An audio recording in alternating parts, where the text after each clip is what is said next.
हो जाता है, कुछ भी मुमकिन हो जाता है।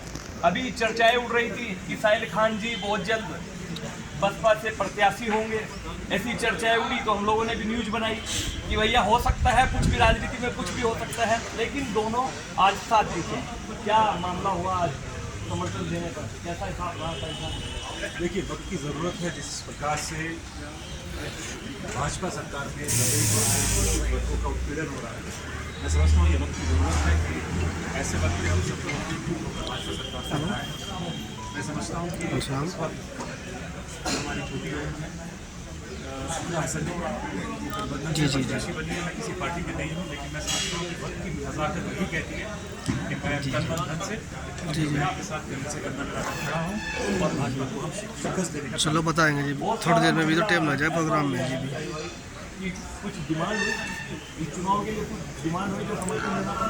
जी कुछ डिमांड हुई आगे के लिए? अभी तो आप निर्दलीय हो, कोई पार्टी में नहीं हो, कुछ मामला रहा? बात यह है कि देखिए, अभी तो फिलहाल हमारा मकसद यह है कि हम चाहते हैं हाँ, कि फोन से भाजपा हारे फोन कर लें। और अगर इसमें मुस्लिम वोटों का बिखराव होगा, मैं किसी और पार्टी से मैं बताऊंगा भैया, थोड़ी देर में भी प्रोग्राम है या कोई और भी आता है तो मुस्लिम हम सर साहब हैं। बिखराव नहीं होना चाहिए। और सर्जन और सर्जन हिताय सर्जन सुखाय वाला जो नारा जो सही मायनों में है वो गठबंधन के साथ ही चल रहा है।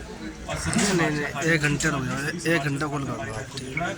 और इसमें भाजपा को फायदा ना हो जाए किसी तरह से, हमने यही सोचा कि हमने सभी साथियों की मीटिंग बुलाई और सभी साथियों का निर्णय यही हुआ कि हम आज की डेट में मैं किसी पार्टी में नहीं हूँ, लेकिन मैं समझता हूँ कि जितने भी मेरे साथी हैं पूरी विधानसभा में सबके सब एकजुट होकर हमारी जो छोटी बहन परिवार का खान परिवार का मतभेद था, बहुत सारे चुनाव में देखा, जनता कहती थी कि परिवार एक नहीं था। हमारी बहन यहाँ पर आके सारे मतभेद दूर हैं, पहले भी थे। आपको याद होगा तो हमारे भाई हैं उनके ऊपर गैंगस्टर याद ही था और मैंने बयान भी दिया था। तो मतभेद तो कभी भी नहीं थे इंशाल्लाह। और जो थोड़ी बहुत मिसअंडरस्टैंडिंग थी वो आज दूर हो गई है। हमारी बहन आई है, बहुत ही पॉजिटिव सोच की है, पढ़ी लिखी है।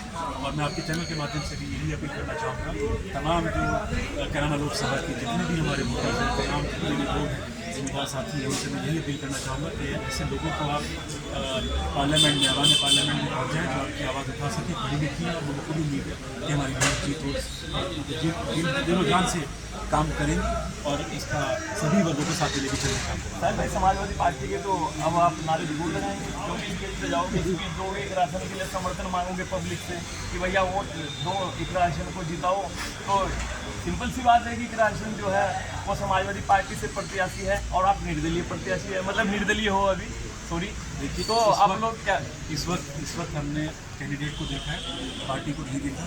और हमारी बहन काफ़ी कैंडिडेट हैं, पढ़े लिखे लोग जब तक ऐवान पार्लियामेंट में नहीं जाएंगे वो समाज के दबे कुचले वर्गों की आवाज़ नहीं उठा पाएंगे। तो मैंने सिर्फ कैंडिडेट को देख के ही ये फैसला लिया है। मेरे साथियों ने भी ये फैसला लिया है कि हम तनमान से इनके साथ में मजे से करना मिलाकर इस चुनाव में क्या आपने साथियों से मशवरा करने के बाद ये फैसला लिया। एक राशन आपके लिए 3 परिवार ऐसे हैं कैराना लोकसभा में जो आपके खिलाफ से हैं।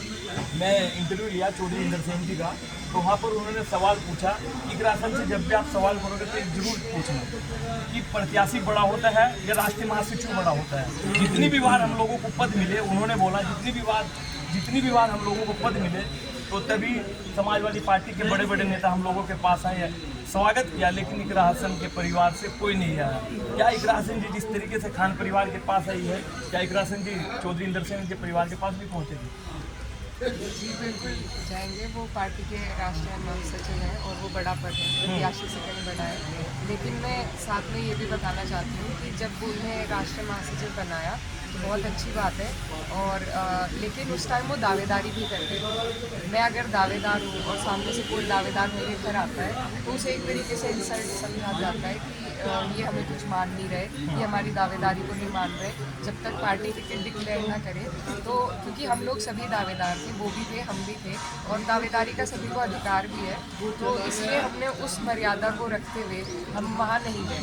लेकिन अब ज़रूर हमें हमारा चुनाव है, ये बड़ा चुनाव चुनाव है पार्टी का, पार्टी ने इतनी बड़ी जिम्मेदारी दी है और वो हमारे बड़े हैं, पार्टी के भी हैं, दिग्गज हैं, तो उनके पास ज़रूर जाएंगे और उनसे कोशिश करेंगे कि जो भी मुटाव है उनके मन में, मिसअंडरस्टैंडिंग है, वो दूर हो सके और सब लोग साथ मिलकर इस चुनाव में। देखिए, राष्ट्रीय महासचिव तो अभी बनी, उससे पहले मैं जिलाध्यक्ष भी बने थे, तब भी कोई पहुंचा हसन परिवार से, नाहिद हसन पहुंचे, नाइक हसन पहुंचे जी। जब जिलाध्यक्ष थे तब नाहिद भाई तो जेल में थे और उसके बाद और मैं उनकी पैरोकारी में थी। जब हम वापस आए तब तक अब्दुल वाहिद भी बन चुके थे जिलाध्यक्ष और उनके यहाँ हम गए थे।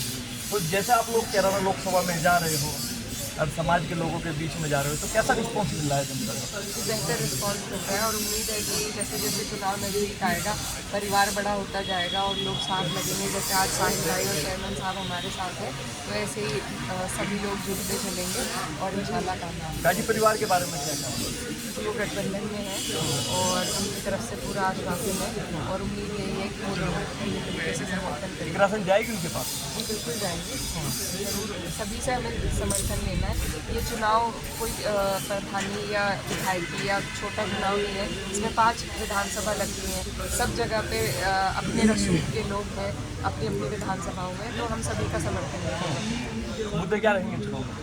चुनावी मुद्दे देखिए, सबसे बड़ा तो हमारी किसान बेल्ट है, सबसे बड़ा तो किसानों के साथ जो चल रहा है पिछले 5 सालों से, तो एक तो वो मुद्दा रहेगा। ज़्यादातर हमारे यहाँ किसान वर्ग के लोग हैं और महंगाई है, बेरोजगारी है, महिलाओं की सुरक्षा नहीं है, तो यही सब इस सरकार के जो अपने कारनामे हैं वही इनके खिलाफ काम करेंगे।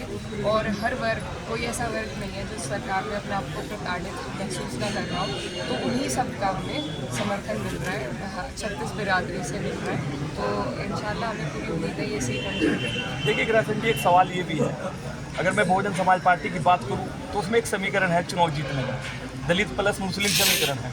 समाजवादी पार्टी के जो वोट मिला था 2022 के विधानसभा चुनाव में, मैं तो कहूँगा कि मुसलमानों ने भर भर के जोले दिए और 92% वोट दिया और अखिलेश यादव सरकार नहीं बना पाए, ठीक है।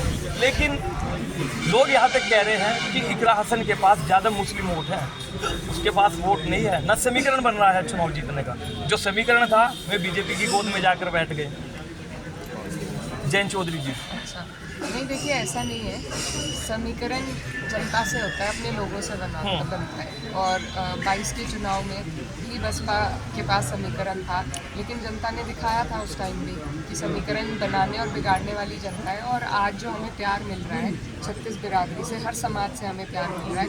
मैं पहले भी कह चुकी हूँ, हमें उन जगहों से वोट मिलेंगे जहाँ से किसी ने उम्मीद भी नहीं रखी होगी, और इंशाल्लाह वही सारे समीकरण को ऊपर वाला बनाने वाला है, सारे समीकरण, और वो बनाएंगे और इंशाल्लाह हम जीतेंगे यहाँ से। जैन चौधरी गठबंधन से गए हैं तो कहीं ना कहीं पर नुकसान?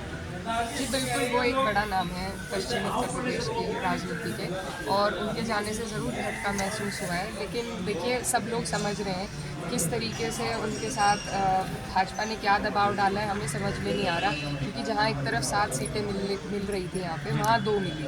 और मैं ये कहना चाहती हूँ कि हमारा जो ज़िला है वहाँ पर ये चर्चा चल रही थी कि किसी को मंत्री बनाया जाएगा, लेकिन हमारे ज़िले में किसी को मंत्री नहीं बनाया गया।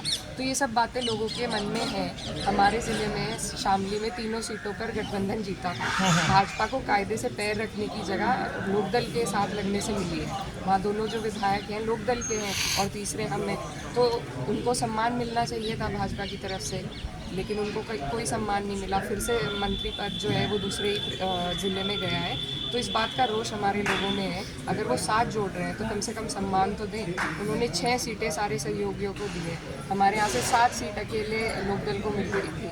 तो कहीं ना कहीं कुछ ना कुछ दबाव बनाया गया है, हमें ऐसा महसूस होता है कि कुछ दबाव चौधरी साहब को ज़रूर बनाया गया होगा, क्योंकि भाजपा जो है वो लोकतंत्र को ख़त्म करना चाहती है और उसका पहला रास्ता है विपक्ष को ख़त्म करने का। तो जिस तरीके से विपक्ष पे दबाव बनाए जा रहे हैं, अभी हमारे राष्ट्रीय अध्यक्ष जी पे भी CBI का नोटिस गया राज्यसभा चुनाव के अगले दिन, तो ये भाजपा सारी एजेंसियों को अपने प्रोपेगेंडा के लिए यूज़ कर रही है और ये जनता इस बात को देख रही है, समझ रही है, और जाट समाज से भी हमें वोट मिलेगा। और चौधरी साहब का तो मन में मेरे बहुत सम्मान है, उन्होंने ही मेरा नाम आगे करा था, तो ऐसा नहीं है, पारिवारिक व्यक्तिगत भी ताल्लुकात बन जाते हैं और उसका ज़रूर हमें लाभ मिलेगा। खालिद खान जी, आज जो परिवार में चल रहा था, उठा पटक चल रही, आज सब साथ हो गया, बेटा और बेटी और साथ में आपकी, क्या कहेंगे? आज मैं बहुत खुश हूँ, मेरी बेटी मेरे पास आ गई और इसलिए ये बेटी को भी समर्थन है। देना था, जब बेटी घर पा जाती है तो खा जाती है।